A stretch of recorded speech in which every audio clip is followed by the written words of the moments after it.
Salut la compagnie!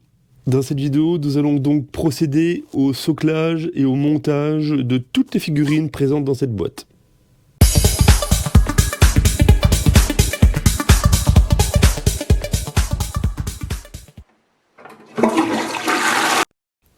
Cette étape de lavage n'est pas indispensable.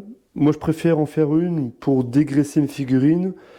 Il y a des risques que des agents de démoulage laissent une surface grasse, une petite pellicule grasse à la surface des figurines, en plus des manipulations des individus. Voilà, donc pour éviter tout risque que ma peinture après n'adhère pas sur la surface de la figurine, je préfère justement dégraisser. Pour le lavage, ce n'est pas bien compliqué non plus. Je prends de l'eau tiède avec une perle de produit vaisselle. Vous voyez que j'ai réparti mes figurines déjà en deux tas. Il y a les basiléens d'un côté et les cauchemars de l'autre, pour éviter de trop mélanger, faire des paquets, puis rechercher désespérément mes pièces après. Et puis au niveau procédé, j'utilise brosse et même pinceau à poil souple pour pouvoir frotter un petit peu le figurine. Vous pouvez très bien laisser tremper, laisser ça pendant une demi-heure, une heure, et puis normalement, voilà, aucun problème après, vous récupérez vos figurines, vous les laissez sécher, et c'est parti.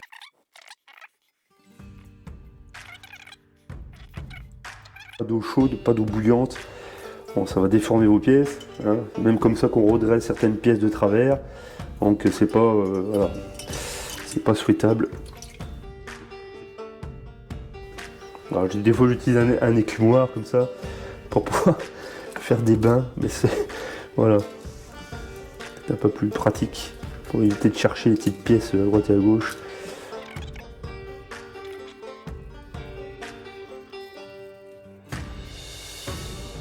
Alors il paraît que les agents de démoulage sont plus présents, en tout cas sur les figurines en résine et en métal. Mais dans le doute, hein, je préfère quand même. Je suis pas un expert en moulage de figurines et en démoulage de figurines, donc voilà, je préfère quand même pas courir de risques inutiles. Ce serait dommage de voir dans quelques semaines mes figurines s'écailler parce qu'elles sont mal nettoyées.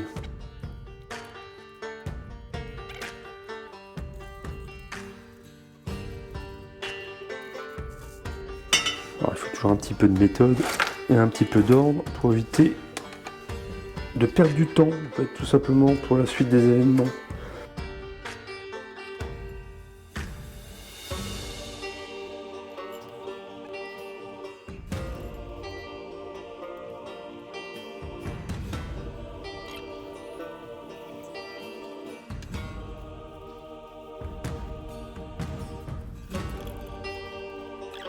Ça vaut peut-être le coup de rincer les figurines encore après.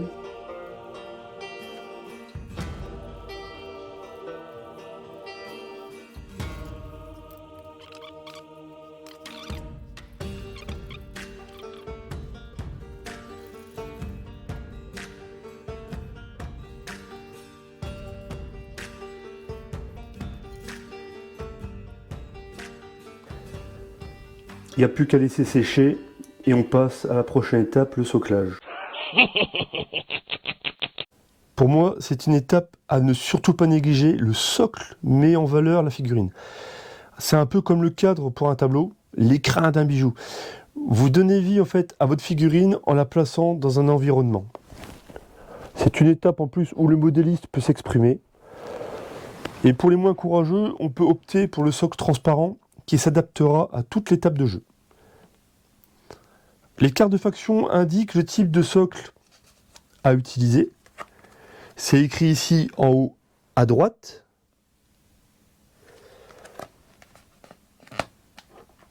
Alors en général, on utilise des socles carrés pour l'infanterie et rectangulaires pour la cavalerie. Nous avons du côté cauchemar deux socles de 40 mm de ce type-là, fournis avec la boîte de base en MDF. Et je les remplace par des socles préalablement aimantés de ce type-là. Voilà, c'est une surface aimantée. Voilà. Nous avons aussi deux socles de cavalerie pour les cerbères des ombres de ce type. Pareil, je les remplace par des socles pré-aimantés. Ceux-là, je me suis fourni chez Wave Games. C'est une boutique française qui fait du beau boulot. Et enfin, nous avons le reste, c'est de l'infanterie, donc des socles de 20 mm, ceux qui fournissent de base ainsi, je les remplace pareil par des socles pré-aimantés avec un aimant au centre, voilà. Pour les basiléens, nous n'avons qu'un socle de 40 mm de côté pour le garde du palais ogre, puis 2 socles de cavalerie pour les panthères gures, et le reste, c'est de l'infanterie. Donc des socles de 20 mm de côté. Sur la précédente vidéo, je plaisantais sur la restriction d'âge à 14 ans et plus. Mais ici, on la comprend un peu mieux. Le modélisme peut couper, brûler, coller, abîmer les voies respiratoires, voire les yeux. Donc pour les plus inexpérimentés, restez sur vos gardes et les plus jeunes, faites-vous accompagner par un adulte. Alors, nous avons besoin de quoi pour monter nos figurines? En premier, il nous faut un plan de travail digne de ce nom. En général, un tapis pour la coupe qui résiste au couteau, une planche dure pour travailler plus en force, et si possible, de l'ordre, c'est toujours mieux. Comme outil, on commence par le perpétuel, l'indispensable couteau de modélisme, type X-Acto. On en trouve chez Army Painter, Green Stuff World et pas mal de boutiques. Alors, il faut manipuler ça avec prudence, que ça coupe très bien.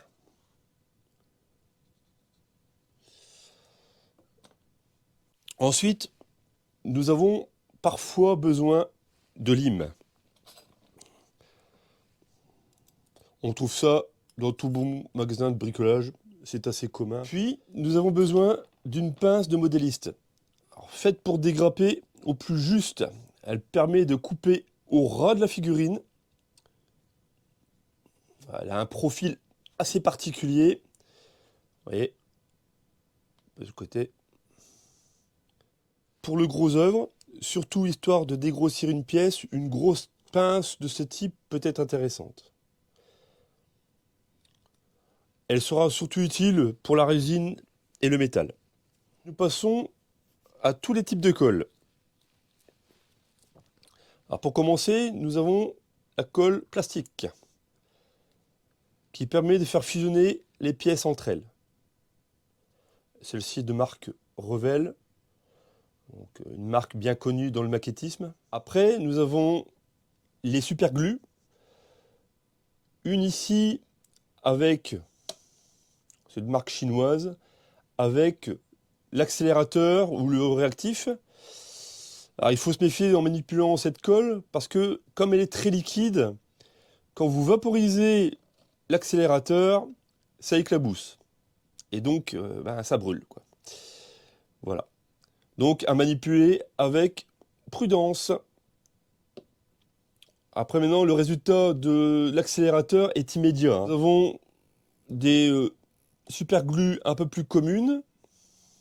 Ici de marque Green Stuff World. Avec une viscosité différente, sous forme de gel, et là un peu plus liquide. Alors c'est ces fameuses colles qu'on appelle les cyanoacrylates, c'est le terme barbare. Voilà. Ça, ce sera utile pour coller la figurine sur le socle. Et enfin, nous avons le gros pot ici derrière, la colle à bois.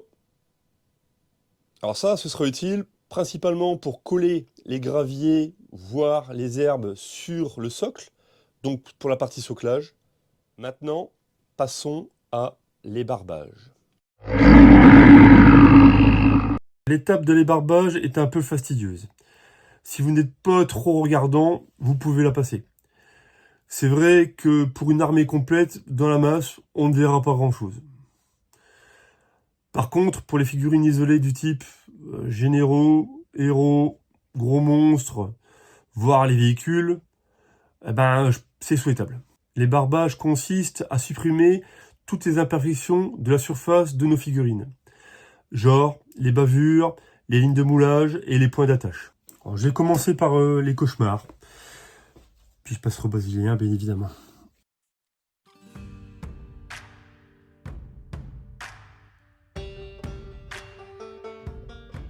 pince de modélisme est très pratique pour ce genre de choses.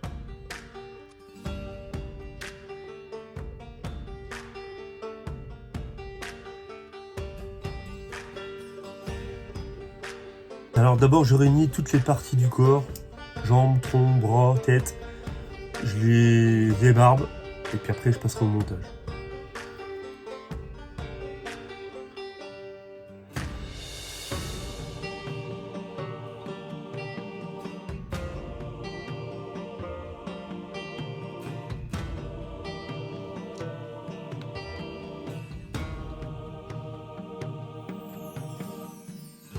Avec le plat du couteau, ça fait parfois office de lime aussi. C'est pour ça que les couteaux, je dis que les limes ne sont pas toujours indispensables.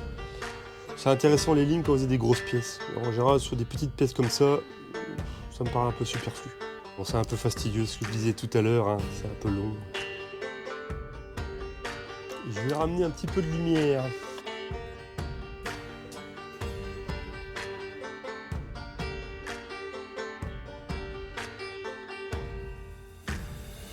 Bon, je vais vous épargner tous les barbages. Je vous rattraperai, je vous récupérerai à la fin pour en arriver à la prochaine étape, le montage.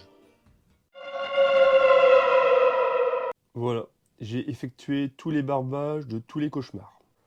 En premier, les épouvantails. Maintenant, je monte les fantômes.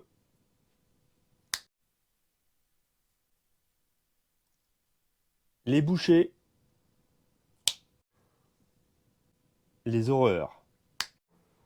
Les cerbères des ombres. Et enfin, les faucheurs. Et voilà mes 15 figurines de cauchemar montées. Alors, pour les basiléens, les lanciers et le reste.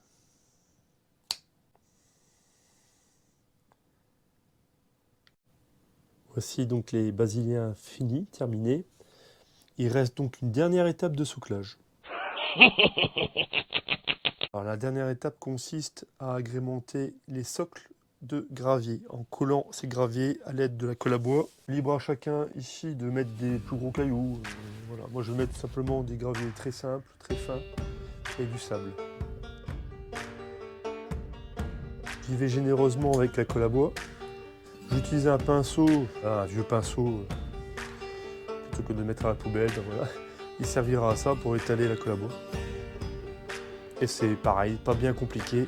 On applique la colle à bois à la surface.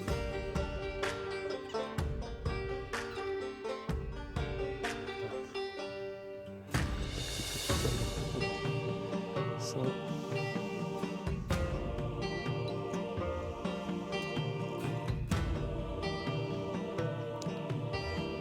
Et on secoue la figurine.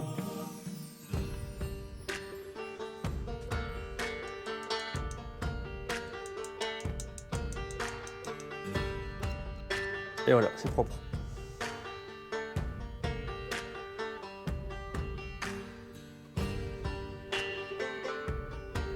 Pour un faucheur, par exemple.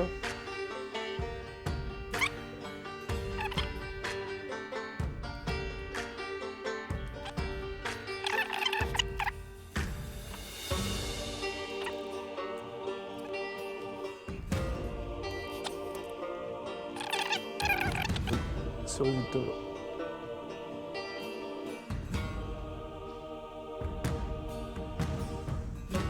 Voilà.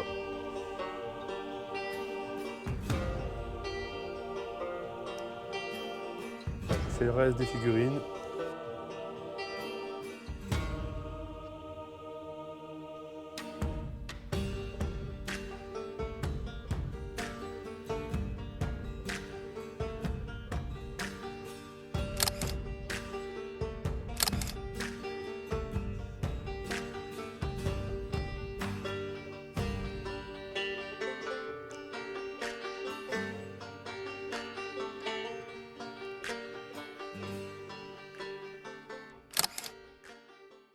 Dans la prochaine vidéo, nous passerons à la peinture de toutes les figurines montées précédemment Pour m'aider à continuer, merci de laisser un like, un commentaire positif et constructif. Et si ce n'est pas déjà fait, un abonnement. Je vous salue. Au revoir.